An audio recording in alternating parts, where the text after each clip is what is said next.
Hey everybody, it's Tim back. 11th week.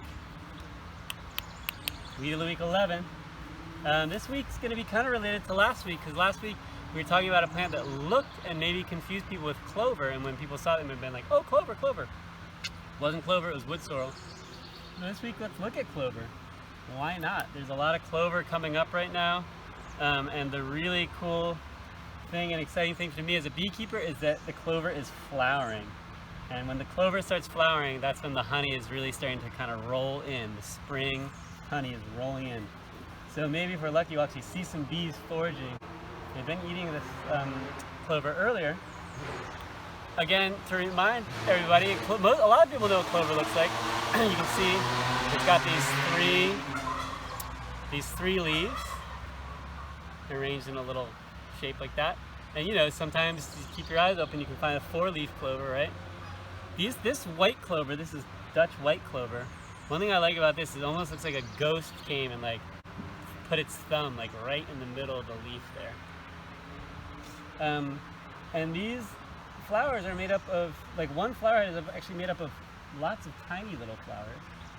And so you can kind of, sometimes just kind of tug a few of them out. Let's see.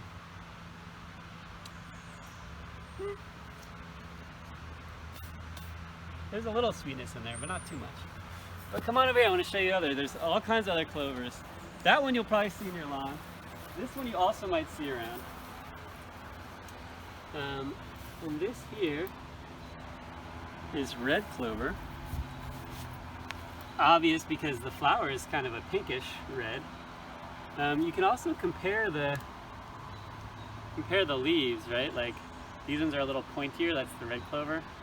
A little more pointy, a little more elongated, a little fuzzier too.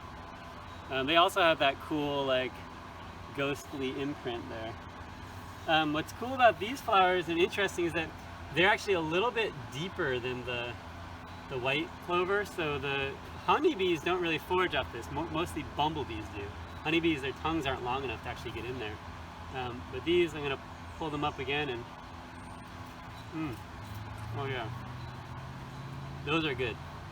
Those are really good. Leave some for the bumblebees, but and then you can do something else that's really fun, which is just like fireworks. Alright, come on over and over here. Because we have one other kind of clover that I'm growing in this garden that you probably won't find in your garden. I think you gotta kind of plant this one special. But this one is called Crimson Clover. So in addition to a really sweet song from the 60s called Crimson and Clover, there's a plant called Crimson Clover. And this one, you can see, has the same three leaves there. But look at that beautiful, almost like scarlet, really beautiful red color. Let's see how these ones are. Pretty good too. The red clover I think is the finest. You can also save those red clover heads, just pop them off, dry them out, and you can use them as tea. It's a nice tea.